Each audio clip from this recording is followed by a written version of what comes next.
Hello, hello, hello, as Ed Dutton would say. I don't mind if he won't have me on this show just yet.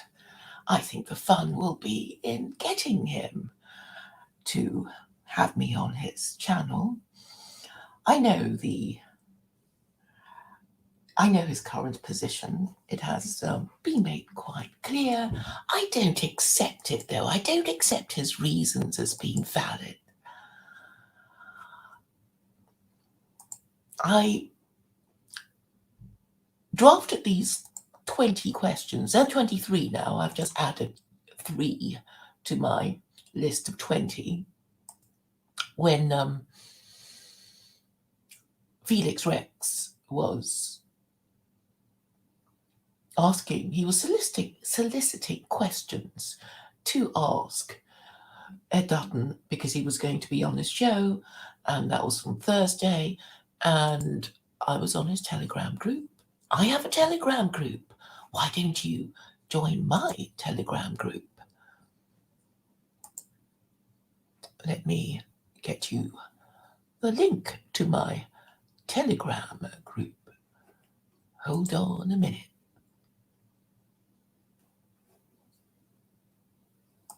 Yes, I am trying to develop it. I have, it's like I need a kind of outlet to my powers of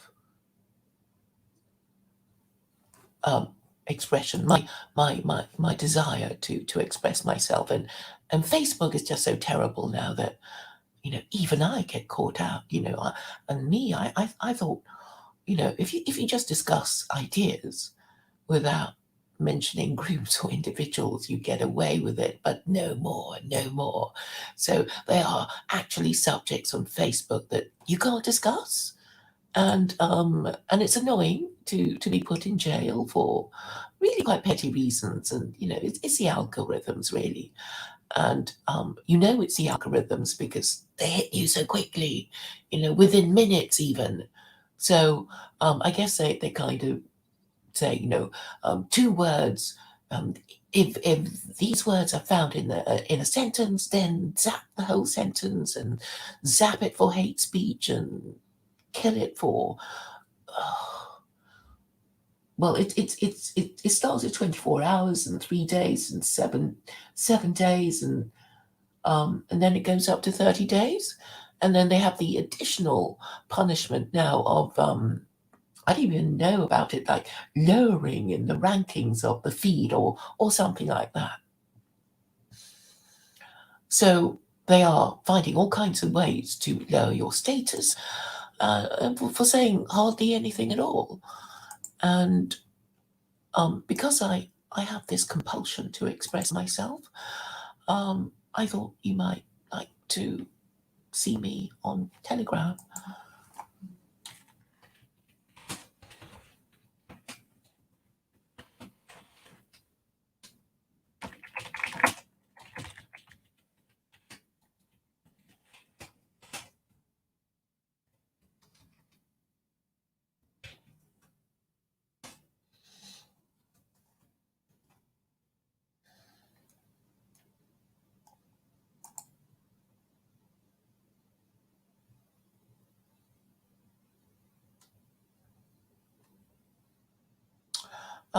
What was I going to say?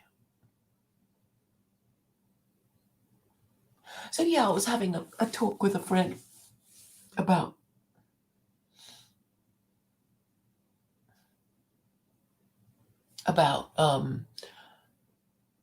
it was about history, and we were talking about how he was saying that we're lucky in that we don't have people, the police, demanding to be let into our homes to check our religious artifacts in the days of the English Reformation, when to be the wrong kind of Christian could mean death to you.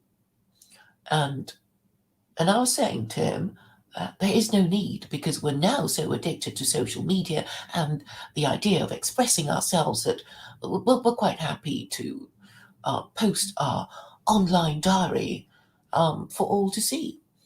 And therefore, those who wish to control us, big brother, big sister, need only be our friend on Facebook or our follower on Twitter and know our deepest thoughts about important issues of the day. So there's no need to enter our homes. We are happy to put on display for public consumption our every intimate thought. Does it matter? Is it egotistical? Is it improper of us to post what amounts to an online diary for the public to see? Well, some diaries are useful, aren't they? If they're well written, if they give you insight into the life and times of a particular person, then I think it's, well, a work of literature, a work of social history. So I'm certainly not going to say it shouldn't be done. And obviously, if you do it well, you should be praised. It should be, curated and put in onto hard copy for future generations to learn from and enjoy. Most people, though, do not have anything particularly profound to say. They are just saying, really, they're unfiltered, expressing their unfiltered feelings, which perhaps they should filter. Of course, I think I am a little better than somebody who merely expresses her unfiltered feelings for the world and his dog to look at. I, after all, promote her an integrated moral and legal political system that I want to be considered properly and substantively by the Western political establishment. But so far, I have not received even one response from anyone whose view I feel I should respect. So all the rejections I've had to my suggested solution of secular Koranism has been, we don't like it, we don't wanna, you can't make us, and that is not a valid reason, in my view. So this is why I continue to express myself here, there, and everywhere. And I invite people to challenge me on Telegram, on Facebook, on Gab, or even here. Am I on any other ones? I think you'll find a list. I have a linked tree, and obviously I'm not active on all of them, but you can always email me. Now back to the subject of Ed Dutton. We know he doesn't like me. We know he probably finds me a threat. I have been told that he only allows compliant guests. He doesn't want to be challenged. He wants to be the British intellectual talking in his public schoolboy voice. And he's not going to allow anyone equal or above him in intellect and morality to challenge him. And that is why he is coming up with all kinds of excuse not to have me on, such as disobliging things I've said about him, but it is true that he pretended not to know who I am. I'm sure that I am pretty well known in nationalist circles, even though they try quite hard to preserve their group solidarity by never mentioning me, because I know they kind of tell each other, we must never mention that woman or her ideas, and perhaps she will then fade away. But that is not to be. I'm still around, fighting fit. and known. And you can't really suppress an idea, particularly an idea that is the most powerful idea as a solution to the matriarchy, to the problem of living in a matriarchy. So nationalists should know that there's no possibility of producing enough good, strong men capable of defending the national interest. If you live in a matriarchy, you have to be a patriarchy, because only a patriarchy will produce enough good, strong men capable of defending the national interest. And that is why it is so crucial that people understand the nature of the predicament they are in. But I think because they are neurotic, they will be forever, if I allow it, deny that they live in a matriarchy. And because most so-called nationalists are uneducated plebeians, not accustomed to discussing ideas, they won't be discussing my idea. In fact, I know graduates in the nationalist community who went to a good university who know exactly what I mean, but they can't bring themselves to discuss my idea because, well, they haven't been taught to discuss ideas, even at the Russell Group University they went to.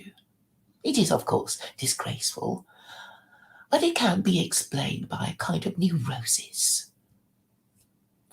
But a neurosis of denial. Now let me define neurosis. Neurosis when you are incapable of doing the logical thing because you are conflicted. Because on the one hand, you want,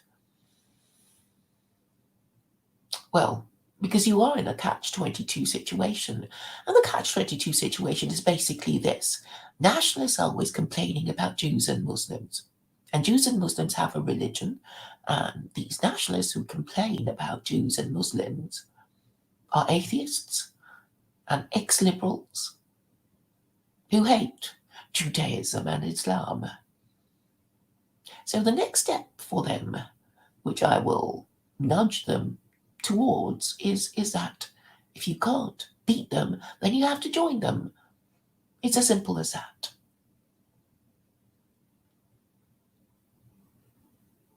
Now, I can only husband the available political resources there are.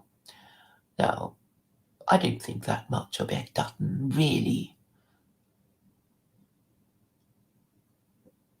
I don't think much of him for not feeling adequate to having me on his channel, for only preferring to have people who he knows he can overshadow in intellect.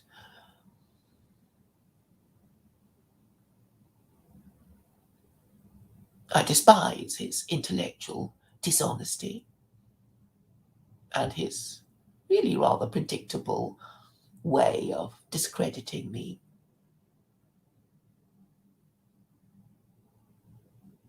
He portrays me as a embittered, middle-aged woman who has no right to complain. What has my age got to do with it? What has my sex got to do with it? If what I say is correct and logical and moral. He of all people who did what? Two theology degrees? I think he has a master's in theology, so I think he was training to be a vicar or something before he gave it up for anthropology. I would have thought that an anthropologist would be able to discuss religion properly anyway. But anyway, I know my knowledge of Judaism is, well, it's virtually rabbinical.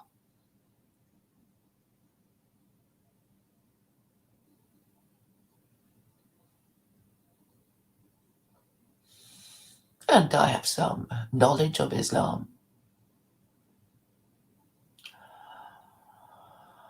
I think, well, I started off without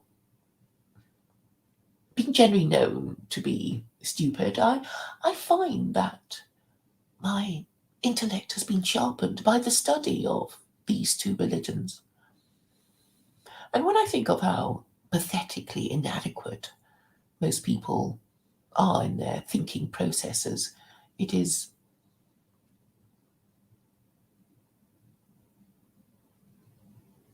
well, I attribute it um, to the fact that they don't have any principles because they have no religion and they follow no rules, and so what they do is they follow their emotions and their fancies and their moods and their ego, and this makes them stupid, and they can't really explain anything. Their motivations. I ask them, what might they mean, what they feel, and I don't think they know. That's why they keep running away from my questions.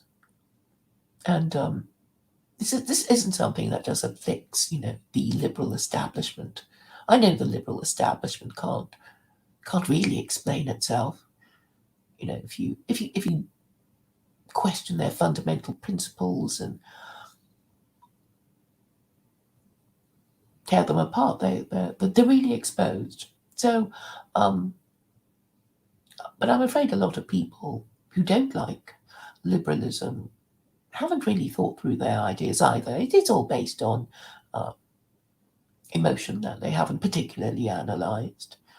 I'm good at words, aren't I? I know how to. But that's my legal training. Maybe Ed Dutton is a little intimidated by that. But I can be nice too. I can be nice, and it would be entertaining and it would be educational if he had me on his channel. It would be good for the British people and for the cause of nationalism in general, for people to have a wider dialogue about ideas that they're not used to entertaining.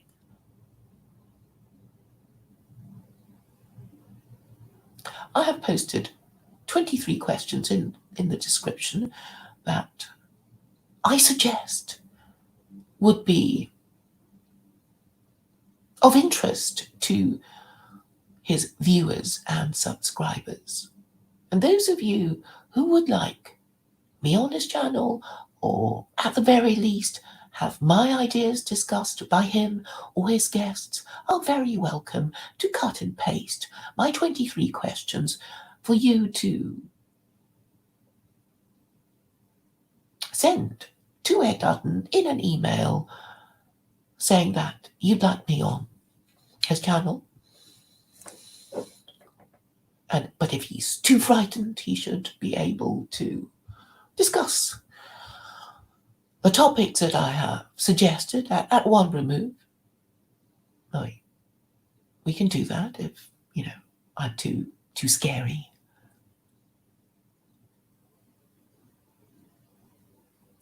Now, I know he's going to have Rob Dufour of Islam4Europeans on his channel soon. I know the style of Rob Dufour, and he won't frighten anybody. And I don't think he'll be talking about secular Koranism. I think, in fact, it would be his intention not to discuss it at all. I did email Rob and ask him if he planned to discuss it. I haven't yet had a response. I may not get a response at all. But if you're there, posting in the chat, feel free to ask Rob Dufour about what he thinks about secular Koranism and the theoretical viability of it.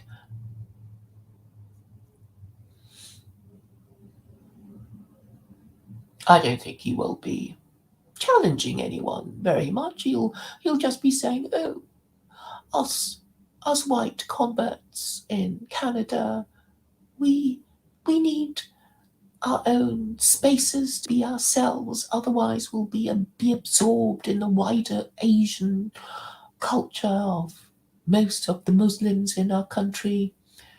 What else does he say? We mustn't frighten the authorities too much by asking uncomfortable questions, something like that. So I don't think he'll be, waging his verbal jihad hard enough. He'll be very restrained and therefore rather disappointing. He won't give the idea of Islam or the adoption of secular Koranism the kind of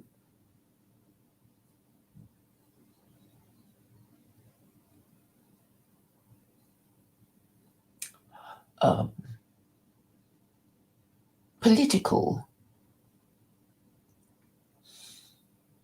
integrity that I think it already has. Because Islam, of all the religions, sees the logic of your laws being in harmony with your chosen moral system, whatever it is. So your laws will always be in harmony with your moral system, even though it's an unofficial one. So currently in the West, the unofficial moral system is intersectionality, and that's why our laws reflect the preoccupations of BLM and intersectionality, and not the social conservatism of any religion.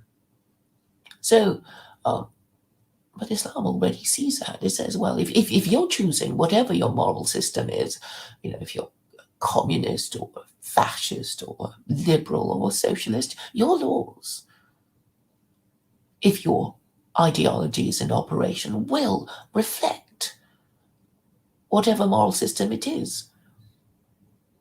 So it's logical if you believe in God, or you don't even have to believe in God. I mean, I'm an agnostic, but we don't have to believe in God to agree with most of the no-hide laws.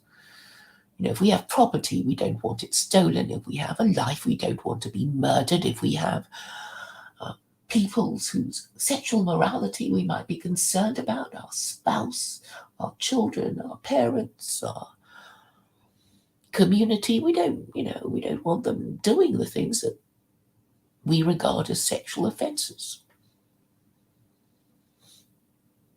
So why can't we discuss this? Will Rob Dufour be discussing these questions in the robust way that that I would?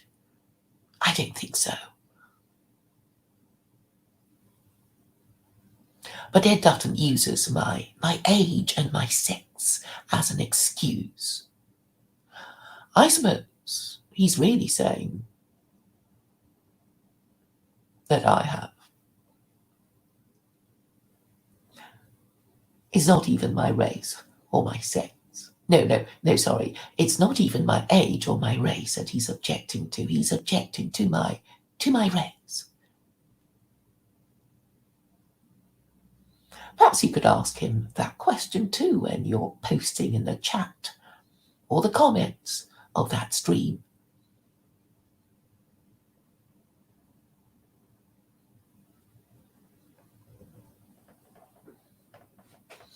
Dr. Mengele is posting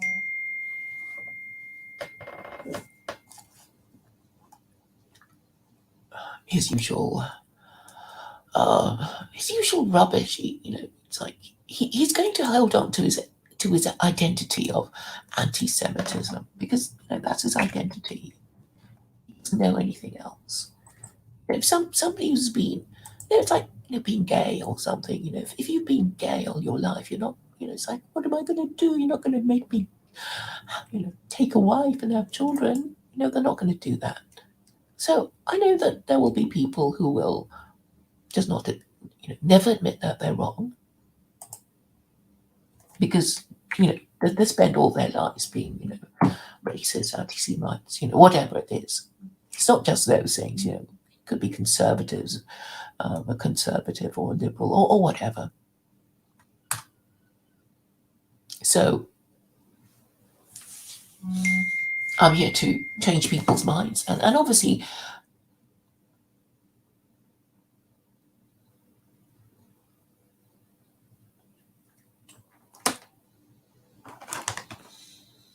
only the people prepared to engage properly will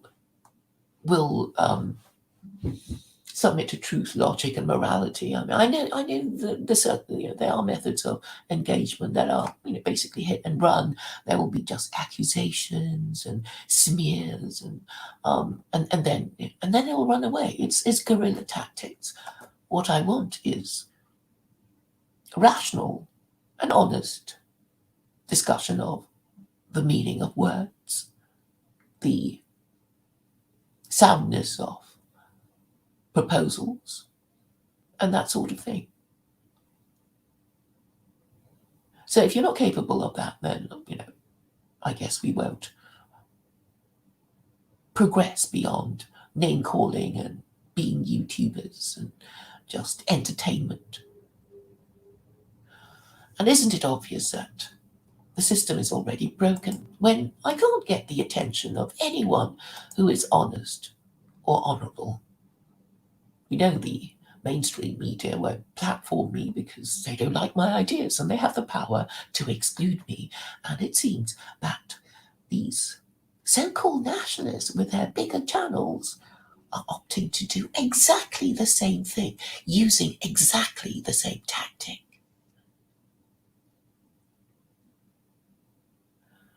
So maybe it's a kind of, psychological instinct to deny the thing that you want to deny until it becomes too insistent, too unignorable.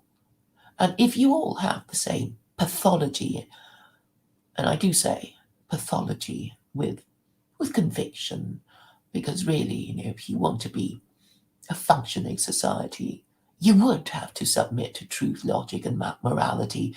I mean, yes, you can keep trying with your lies and see how far it'll get you. I think it was Lincoln who said, you can fool some of the people some of the time, but you can't fool all the people all of the time. So eventually your lie will be exploded, and then nasty things will happen, such as revolutions and rebellions, when enough people realize that they've been lied to. So why not? Why not admit your mistakes? Why not show a bit of honesty and honor in being able to discuss problems honestly without being racist or ageist or sexist?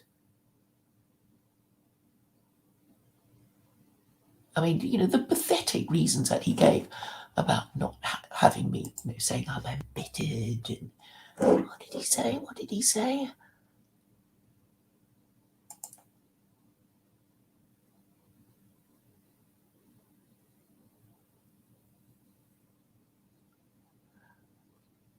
Paranoia and self-importance.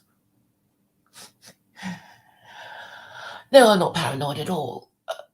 Well, self-important, I think I could be accused of that.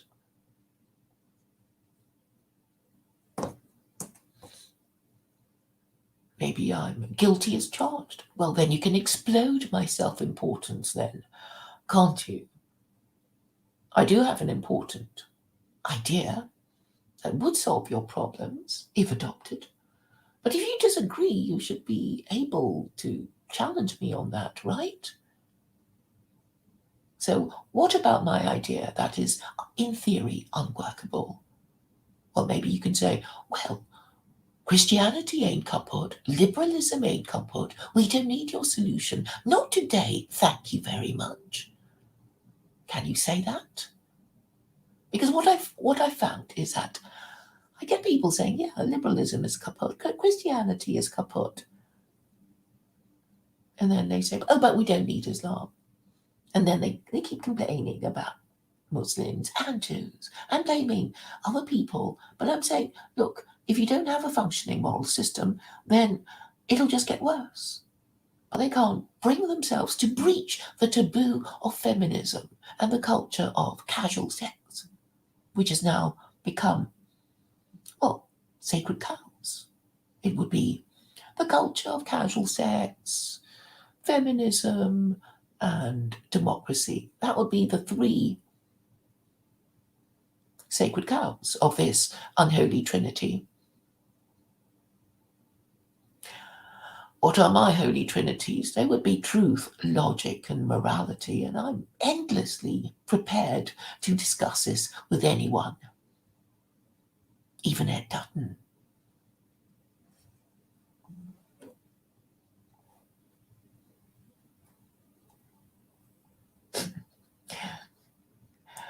So,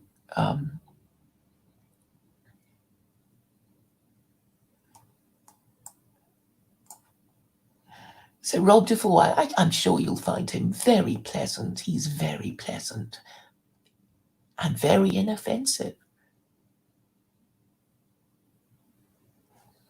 But you know he's not going to get anywhere because he doesn't have that edge of conviction, right? Feel free to go to Islam4Europeans. I'll even find it for you, you know. I'm not really a YouTuber. I don't mind, you know, if other channels get more subscribers than me. I don't mind.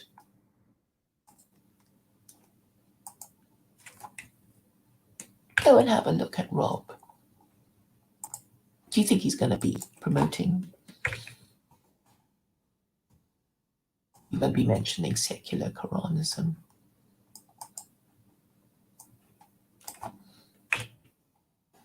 And that's what Ed wants. He doesn't want to talk about secular Koranism, does he? No.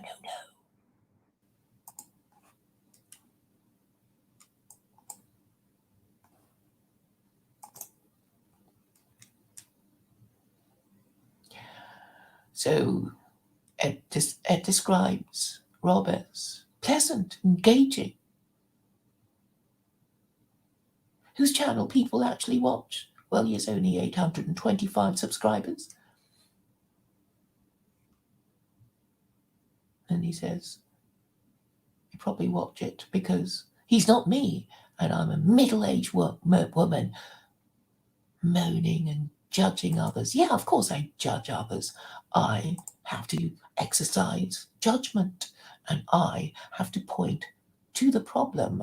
And if pointing to the problem means moaning, then so be it. You're only using my sex to call me moaning or nagging, right? I mean, that's a good way of belittling, you know, someone. It's like, if she's a woman, we can say that she's moaning and she's whinging and she's nagging. Well, if it's a man, he can say he's protesting, he's fighting, he's, you know, just a different choice of words, and you can smear your enemy.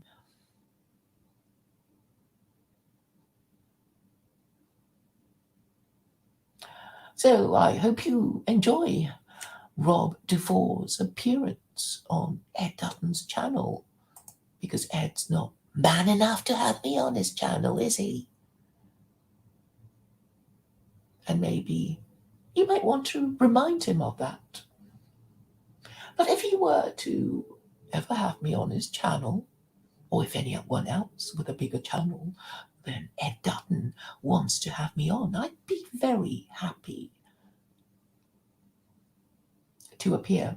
And I can behave nicely. I can be ladylike. I can be nice. So don't worry, I'm not going to be mean to you unless you're mean to me. I can be on best behavior.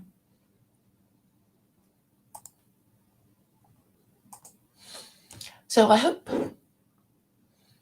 you will watch it go live. Rob Dufour on Ed Dutton's channel on Odyssey. I'll be there too.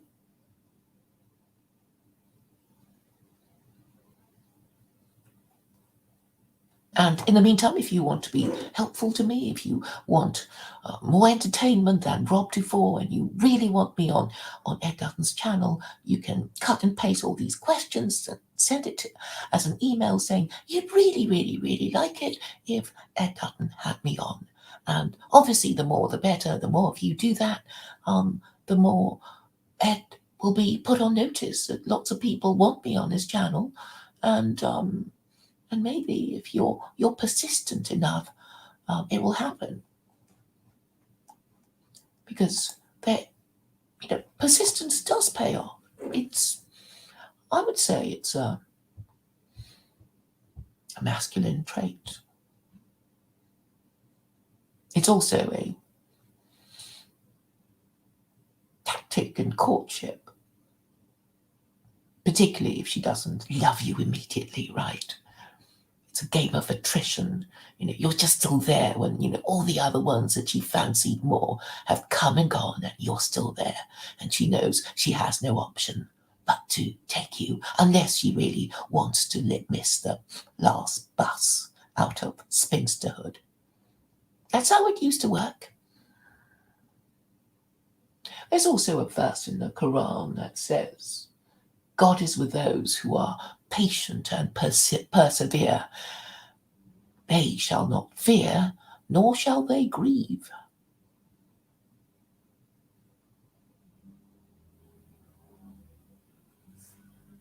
Thank you for your time and attention, and I do hope you will be following some of my suggestions anyway. Oh, Mr. Hat 5000, who is Colin Colenso. You got scared, didn't you? So you're no longer using your real name, so you're calling yourself Mr. Hat 5000. It's a bit sad. Never mind. I'm still here, fighting for you. Fighting for patriarchy in the West. I mean, I guess if you had any shame, you would be doing it instead of me, but I have to do it. Little old me. A middle-aged woman.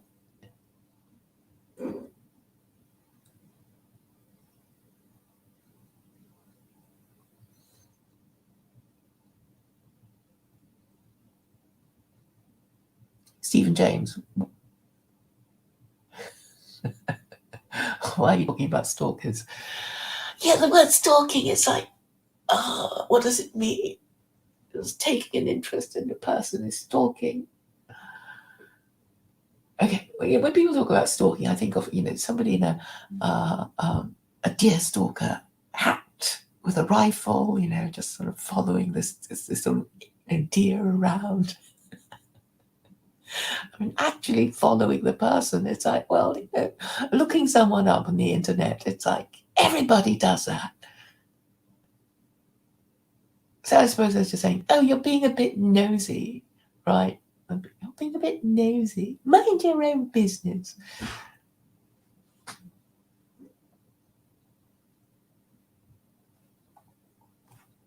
Dr. Mengele, why not fight for Alison Chaplin and Rick Hesketh? Well, I fight for the cause of free speech. I do. So I think my positioning is pretty good. I mean, considering I'm friendly with rabbis and anti-Semites. And it's just the positioning, I believe in free speech. People should have a right to hate whoever they like, provided they don't cross a certain line, and the line should be clear. And the law shouldn't be used as, well, people shouldn't be victims of lawfare if they say something that doesn't quite get them into the other side, onto the side of criminality, but you don't like it, so but you still persecute them. It's abusive process. It's an old thing. I mean, it's a very established legal concept. Vexatious litigation, abusive process, to silence one's opponents. It's an old thing as well. I mean, the Romans complained about it.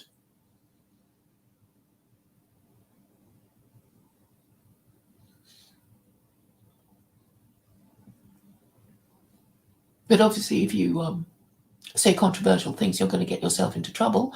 And if you get yourself into trouble, you should be prepared for it. And, if you're going to get yourself into trouble over these things, you better go in with your eyes wide open.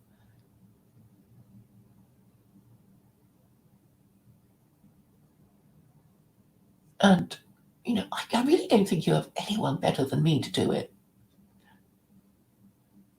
And I only do say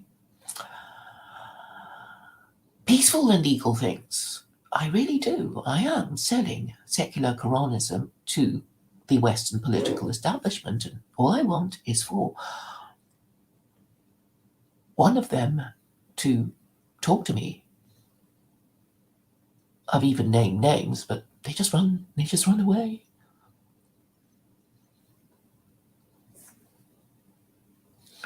Perhaps I should say I maybe understand, because you're all a bit neurotic, everything's going wrong, you're suffering from the double whammy of a failed moral and political system, and you're not quite ready for Islam or secular Koranism. I mean, secular Koranism is a kind of, intended to make it easy for you, right? Intended to make it easy.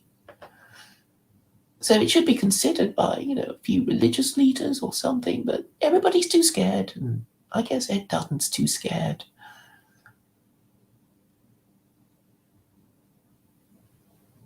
And if that is the case, and I do think it is the case, then I'm right. I'm actually right in everything I say about the neurosis of Western man and his instinct to deny the problem.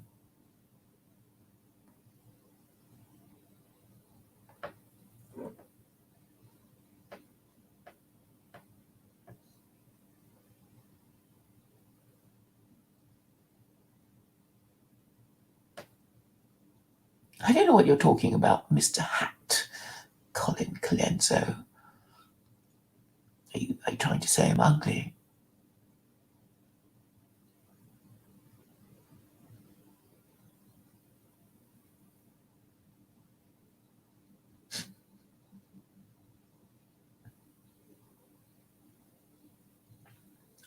So we're back to going on about the Jews again. Okay, I'm going to say this one. Okay, I do think I've said it before. Magical thinking is superstitious thinking. Okay, and it's attractive to people in distress, because they just want to think of, they want to put themselves in the position of saying, if only we could get rid of, X, Y, or Z, then our problems will be solved. It's the same thing as the silver bullet. Like, if I have a silver bullet, I can kill the werewolf, right? If I had this, a magic wand, I can, wave the problems away. If I had a genie in a bottle, they would, and to do this, I must, go on a quest to blah blah and blah blah. And I'm saying, no, in real life, the enemy is within, between your ears and your legs. So try and think your problems through without blaming anyone. Just as a thought experiment, as a thinking exercise. Instead of saying, oh, it's X, Y, and Z, maybe not just in politics, but your personal relationships. Like, well, you have this annoying spouse, Well, whose fault is it? Them for knowing you, or you for being stupid enough to marry them? Why couldn't you marry somebody better? Because maybe you don't deserve anyone better. Maybe you were lucky to even get a spouse at all.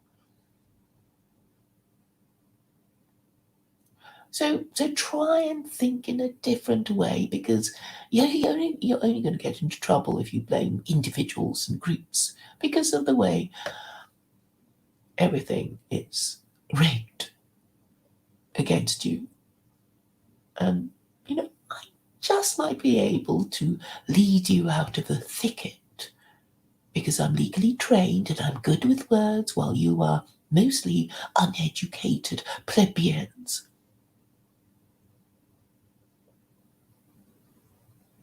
So I would appreciate a bit more support from you.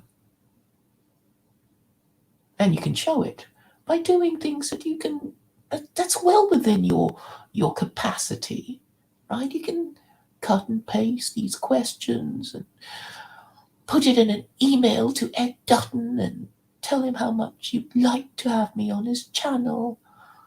Or if he's too afraid to have me on his channel, he could discuss these questions on his own. You could do that. And if he decides to not do what you suggest, what else would he be able to talk about? He won't be able to talk about anything. Those questions in the description, those 23 questions, pretty much cover most of political anthropology.